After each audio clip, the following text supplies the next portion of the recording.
Hello folks and welcome to the show. My name is Asa Morris and this is Weird Week. Thank you so much for joining us, whether again or for the first time. Make sure to hit up the link tree in the description for all the links to all the things, the merch, the socials, the Patreon, which could desperately use your attention. And of course the podcast, this one, which is on its off week this week. As you may remember, we are now on a bi-weekly schedule. Episode 2 of Season 2 will be coming out next Monday. So make sure you're subbed to that so you don't miss out on any of the super weird stuff we've got this season. Again, all of the links to everything are in the link tree in the show description. Also, please do the big five. Like, share, comment, sub, bell. It really helps and I really appreciate it. I'd like to get more eyes on this channel and the algorithm needs those 5 things. So please and thank you. Anyway, let's go, folks, because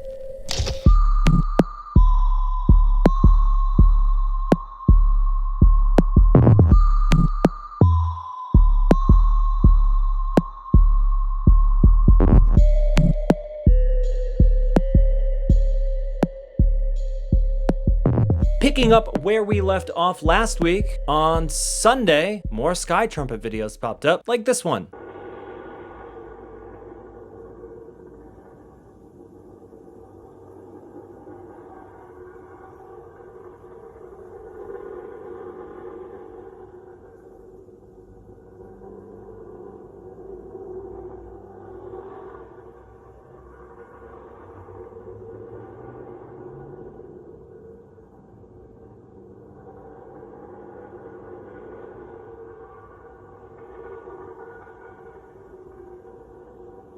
The Reddit poster felt uncomfortable sharing their location, which is totally understandable on Reddit, and only let on that this was in the United States. Also on Sunday, thanks to good old UFO Twitter, follow us at Low Strangeness, I saw this post, which reads, First TicTac report.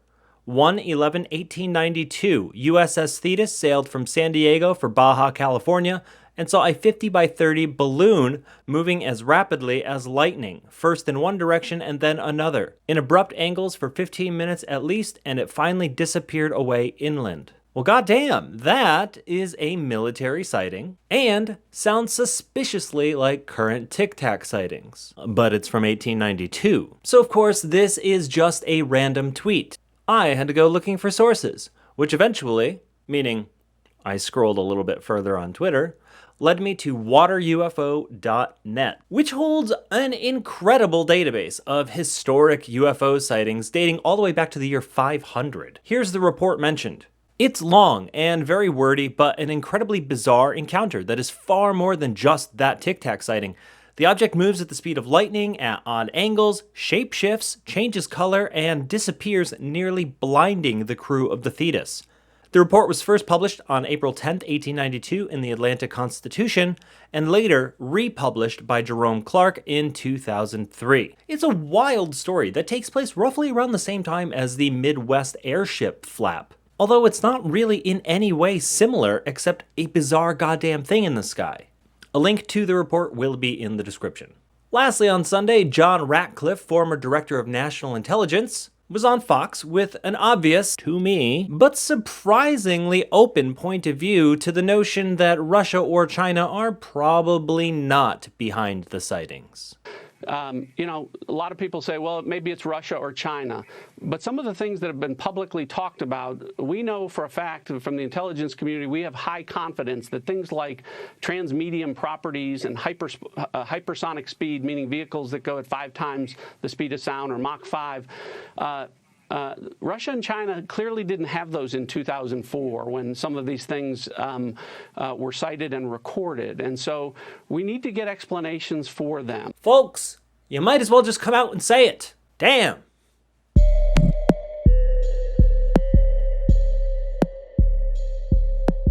On Monday, the YouTube channel UFOs Worldwide posted a video that they claimed was leaked footage from someone within the Department of Homeland Security. This footage shows a variety of crafts, like some of the ones seen here, in a variety of areas, and gives descriptions of each craft, each piece of footage, any context that seems necessary, and really tries to paint a clear picture.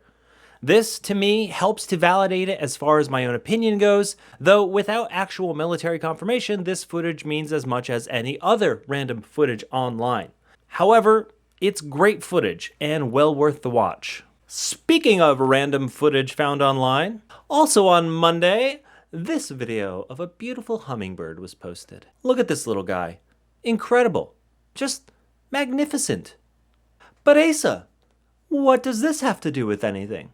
Well, if you're asking, I assume you missed it. Let's check a slightly enhanced version.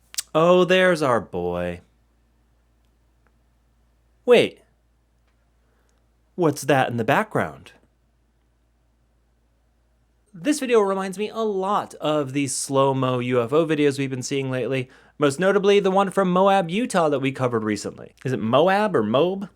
The object here is clearly far enough away that it was behind the house and bird and seemingly disappears behind the cloud. So this seems to eliminate the bug theory. And it's moving faster than hummingbird wings. The speed of lightning, you might say, if you were in 1892.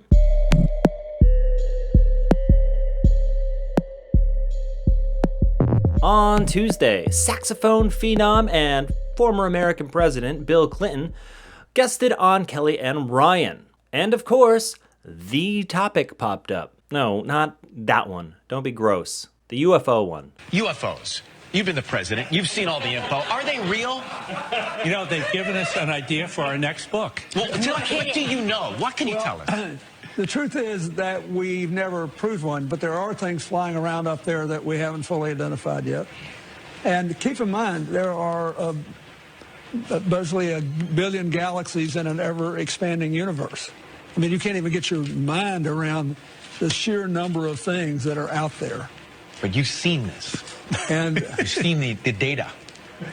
well, no one knows, but I think that the probability is that there's something you would call life somewhere else. All right, and this is I just made myself a freak, right? This is book number 3. Right, so this is the jumping off definitely point. book number for the third 3. book. Breaking news. Yeah. You're a Rhodes Scholar. You know what's up there. What is it? Tell us right now. What is it? Do we need to protect ourselves? Should we be buying duct tape or anything? No, We need to 'Cause that protect seems always- ourselves from ourselves. no, yeah. Interesting that now that the green light has been given, all these former presidents who said they didn't know anything are now opening up, as much as they're allowed to. I think Clinton's talk here of potential life elsewhere is a little more than just a surface comment. We've seen a similar sentiment echoed from people like Elizondo or Mellon. I also find it interesting, though not at all surprising, Kelly Ripa's reaction of, do we need to protect ourselves? I assume if you watch this show or pay attention to the podcast at all, you are at least intelligently above a 3rd grade level, which is exactly what this reaction is. Look at this goddamn technology that we're talking about. This isn't fucking Mars attacks. If we were under threat, facing this technology, there would be no protecting ourselves. We've either already succumb and don't realize it, or ultimately, we have nothing to worry about. You can get right back to knowing that goddamn clerk at Whole Foods is flirting with your husband. And you could definitely take them. You've been hitting those resistance bands. They wouldn't stand a chance.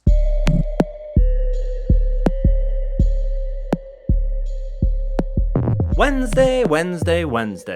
When I initially began gathering the news for Wednesday, I came across this article on military.com, which is just an abridged transcript of an interview Lou Elizondo did with the Washington Post, and specifically where he talks about UFOs and UAP turning off, or in some cases on, various aspects of our nuclear capabilities. This is old news. Very old news to many in the UFO community, but I found it interesting that the topic was posted on military.com and figured it would soon be lost in the noise. But as it turns out, it seems to be the main point of interest this past week. So just to cut through the noise of a million Reddit posts repeating the same thing over and over, here's Lou talking a little bit about it. That is one of the concerns we have from a national security perspective, that there does seem to be some sort of congruency or some sort of intersection between these UAP or UFO sightings and our nuclear technology, whether it's nuclear propulsion, nuclear power and generation, or nuclear weapon systems. Furthermore, those same observations have been seen overseas in other countries. They too have had the same incidents. So that tells us this is a global issue.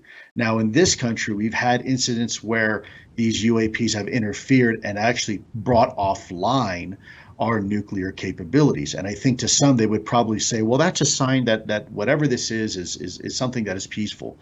But in the same context, we also have data suggesting that in other countries, these things have interfered with their nuclear technology and actually turned them on, put them online. So that is equally, for me, just as concerning. I think that there is certainly at this point enough data to demonstrate there is an interest in our nuclear technology, a potential to even interfere with that nuclear technology. And when you look at all these naval ships out there, let's take the Nimitz battle carrier fleet, for example. In some cases, you're talking about a nuclear footprint probably bigger than most cities. You have a nuclear-powered carrier with aircraft on board and then you have nuclear-powered destroyers. You have nuclear-powered submarines, some of those with nuclear weapons on board, or certainly nuclear capabilities. I'll just say that. So I think it shouldn't be a surprise that maybe there is an increased interest in our capabilities as it relates to our nuclear technology, and the Navy is certainly not immune to that. Also, speaking of constantly recurring characters on this show, former FA-18 pilot and UAP eyewitness Ryan Graves posted this tweet on Wednesday. I have heard through active duty sources that the objects seen on the East Coast, which appear like a cube in a sphere, continue today and can also be found on the West Coast. I am so fascinated with the cube in a sphere objects. I haven't seen any decent videos or photographs of them, but I really wish that somebody would just, paint one or sketch one. Just, maybe put it on an album cover in like 2006. Oh wait, what's this? Listen, I'm just as eye-rolly about Tom DeLonge as the rest of you, but this is a pretty neat coincidence.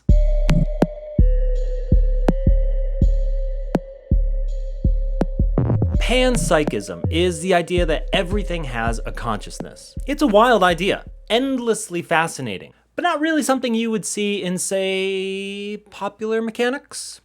That is, until Thursday. Some scientists believe the universe is conscious. According to the article, in upcoming research, scientists will attempt to show the universe has consciousness. The basic definition of consciousness intentionally leaves a lot of questions unanswered.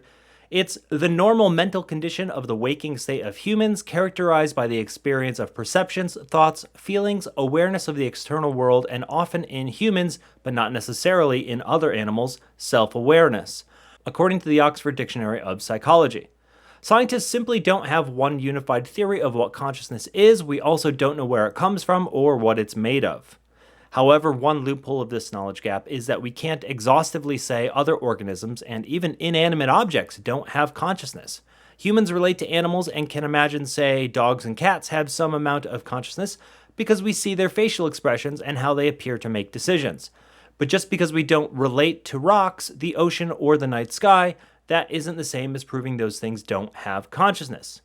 Listen, without reading back to you the entire, literally mind-bending article, scientists Johannes Kleiner and Sean Tull have a theory that consists of a very complicated algorithm that, when applied to a detailed mathematical description of a physical system, provides information about whether the system is conscious or not and what it is conscious of. As noted in the article, depending on how the experiments work out, the most difficult part of it all may be trying to grapple with the moral implications of a hypothetically conscious universe. And suddenly, even being vegan would become unethical. Or throwing a rock into a pond. Or burning a couch. Not that I've ever burned a couch I found in the woods. Ever.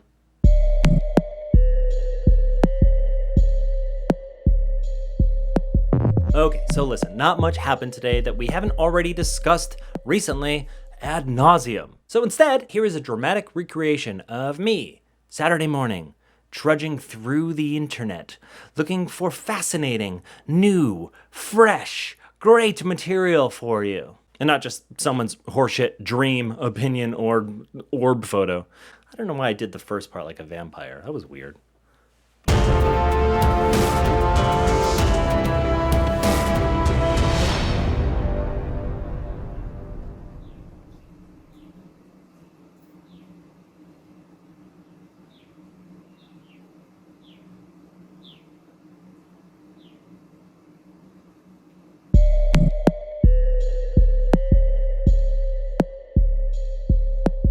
On Saturday, John Greenwald over at the Black Vault posted a large collection of UFO and UAP photographs that are mainly sourced from the CIA that he had collected over the last 30 or so years via the Freedom of Information Act. The collection is large and dense, and not many of them are in great quality.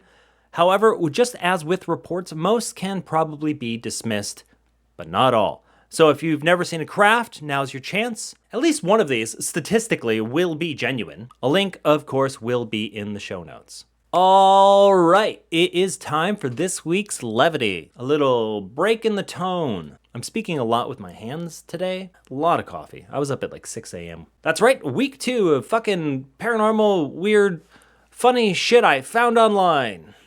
Is that the title? This week, we've got a fantastic oil painting from Redditor Slow Moving Sloth of the world's most feared and cuddly cryptid. That's right.